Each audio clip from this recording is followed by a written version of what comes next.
Welcome back to the 700 Club. It's time to bring it on. I got to tell you, Pat and I, during the commercial break, we're kind of having a little argument about Thanksgiving dinner and what we have and what we don't have. And I was talking about macaroni and cheese and how you have to have macaroni and cheese. And he was just like, people don't have that. But I'm sure there are many of you out there Can who you have. imagine the Pilgrims eating macaroni? They hadn't discovered it yet. They just discovered Plymouth Rock. They didn't discover it yet. They discovered turkeys and corn and things like that. Because that's what was there. Corn pudding? Yum. Corn pudding? Oh, it's still. Have you ever had that? That sounds disgusting. Are you serious? Yes. It's delicious. Like with corn and pudding, is it sweet or not sweet?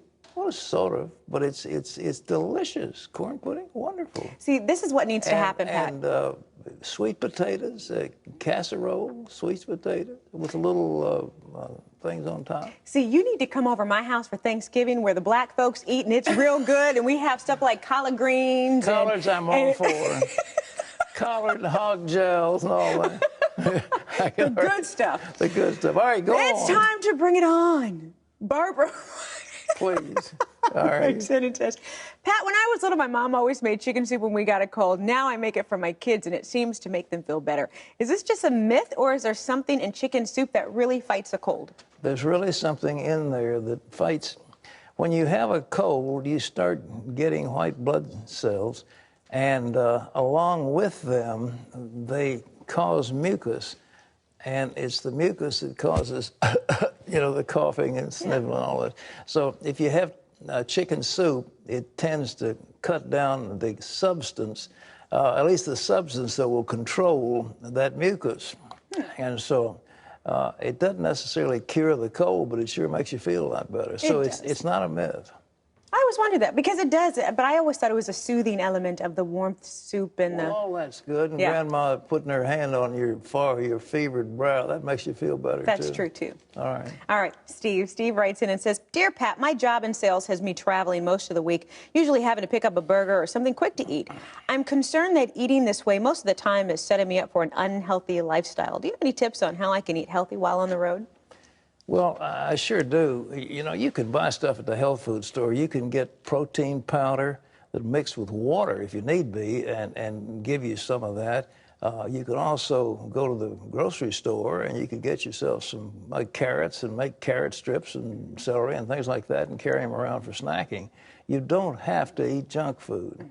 And you can also get peanuts. Peanuts are terrific. And if you just get the kind that's not salted, they have peanuts in the store that have been roasted, dry roasted without salt. Very, very healthy. And you can also get the same thing with soybeans without salt. So you can do a lot of healthy snacking while you're on the road. And I'm a fan, by the way, of dark chocolate, not just milk chocolate, which is bad for you, but dark chocolate. There's a little bit, not much sugar, and it's good. It opens up your blood vessels, keeps the blood flowing. It's really good for you. I know. I just had some dark chocolate over there. I feel the blood flowing right now. Well, I can tell it's just flowing like crazy. All right. What else? All right. Nancy writes in and says, Pat, it's not that I don't love the holiday season. I just find myself unable to focus on the true meaning of the holidays because I'm so anxious and distracted by my to-do list. What can I do to reduce my annual holiday anxiety and finally enjoy the holiday season? Go to Israel and spend time on Christmas Eve in Bethlehem. That'd be the best thing you can do. I had a group over there over Christmas, and we were there looking on the shepherd's field, singing O Little Town of Bethlehem, looking down over the city. The next day, it was Christmas, and we had a group of people up at the Jordan River. We baptized 50-some people, I think it was, in the Jordan. Yeah. No presents, no trees, no decorations, no deck the halls and all that stuff. It was one of the best Christmases I ever had. There was no strain, no sweat. We just enjoyed the birth of Jesus, and it was really nice. I love that. It was wonderful. Yeah. One of the best Christmases I've ever spent. I can imagine for those folks who probably can't get a quick flight to Bethlehem. I'm sure that there's other options out there, like go to Bethlehem, Pennsylvania. Bethlehem, Pennsylvania, or rent a movie. Well, another thing too. My mom, mom and dad always kind of talk about this, especially my mom, is just to serve others, and maybe they go to a nursing home or go to a hospital or someplace where people are in need to serve them, because really that's why Jesus came. Well, we do that with Operation Blessing, and so people have an opportunity to do that, and that makes you feel. I mean, it's just something about giving. It's more blessed to give give than to receive. But Christmas is just an orgy of receiving gifts instead of giving, and it's so much better to be able to give.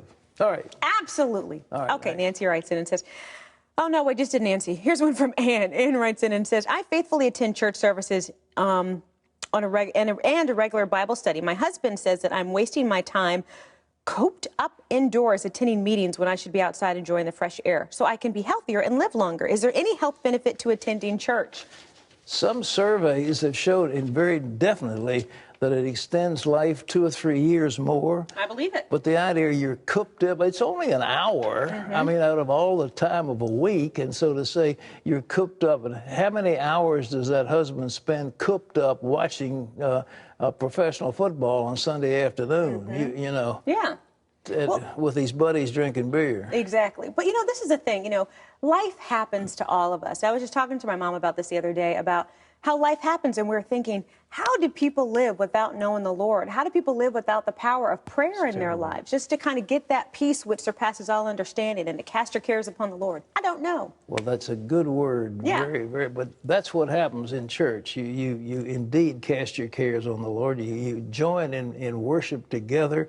You sing hymns together. There's a communal singing, and it does wonders for you. And yes, it will keep you not only healthier, but you'll be able to meet the trials of life, and you do live longer. Absolutely.